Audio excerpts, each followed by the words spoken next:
Kinumpiska ang nasa 2 tonelada na mishandled frozen meat at kilo-kilo ng karne ng manok na hindi dumaan sa inspeksyon sa isang palengke sa Pasay. Babala ng mga otoridad, hindi ligtas kainin ng mga ganito dahil posibleng kontaminado. May unang balita si Jomer Apresto. Toneladang mishandled na frozen meat ang nakumpiska ng mga tauhan ng National Meat Inspection Service at PNP-CIDG sa isang palengke sa Pasay City kaninang madaling araw. Nagsagawa sila ng routine inspection partikular sa mga frozen na karne matapos makatanggap ng reklamo mula sa ilang concerned citizen na may mga stall owner umano na hindi tamang pagtitinda at pag-handle sa karne. Tumambad sa mga otoridad ang ilang frozen na karne na nagtutubig na at hindi nakalagay sa tamang lalagyan. Makikita niyo po dito sa loob po ng palengke na karamihan po ng ating mga frozen meat ay nakadisplay po under ambient temperature. Yan po ay pinagbabawal doon po sa ating Administrative Order number 6 series of 2012. Ang stall owner na ito nasita ng NMIS dahil pinaghalo umano sa lalagyan ang frozen at mga fresh na karne. Tingnan mo naman yan, dumi-dumi.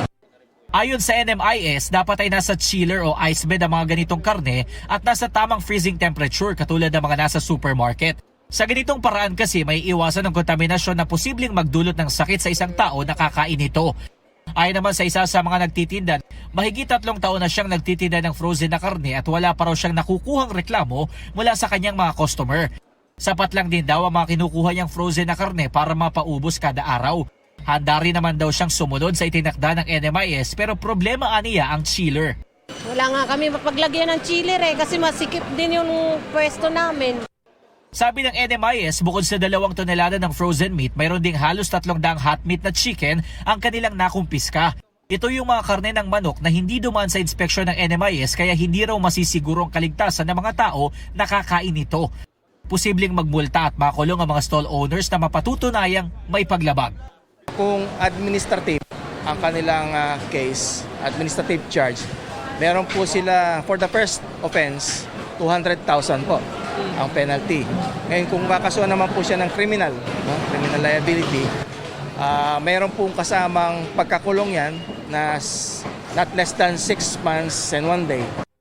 Ayon sa Pasay City Veterinary Office, nakatakda sila makipagpulong sa mga stall owners dito sa nasabing pamilihan para masolusyonan na ang problema sa mga chiller at magkaroon ng maayos na sistema kung paano ihahandle ang mga frozen na karne. At yan ang unang balita. Ako po si Jomer Apresto para sa GMA Integrated News. Igan, mauna ka sa mga balita, mag-subscribe na sa GMA Integrated News sa YouTube para sa iba't ibang ulat sa ating bansa.